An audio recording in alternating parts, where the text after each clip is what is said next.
Good evening. Thank you guys for coming. I know our first official press briefing is going to be on Monday, but I wanted to give you a few updates on the president's activities. But before I get to the news of the day, I think I'd like to discuss a little bit of the coverage of the past 24 hours. Yesterday, at a time when our nation and the world was watching the peaceful transition of power, and as the president said, the transition and the balance of power from Washington to the citizens of the United States, some members of the media were engaged in deliberately false reporting. For all the talk about the proper use of Twitter, two instances yesterday stand out. One was a particularly egregious example in which a reporter falsely tweeted out that the bust of Martin Luther King Jr. had been removed from the Oval Office. After it was pointed out that this was just plain wrong, the reporter casually reported and tweeted out and tried to claim that a Secret Service agent must have just been standing in front of it. This was irresponsible and reckless.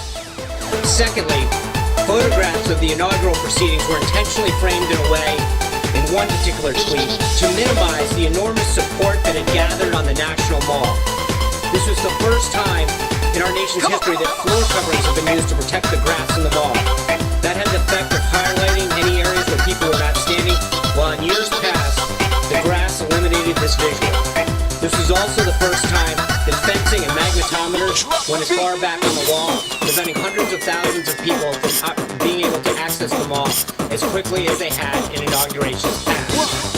Inaccurate numbers involving crowd size were also tweeted. No one had numbers. Because the National Park Service, which controls the National Mall, does not put any out. By the way, this applies to any attempts to try to count the number of protesters today in the same fashion. We do know a few things, so let's go through the facts. We know that from the platform where the president was sworn into 4th Street holds about 250,000 people.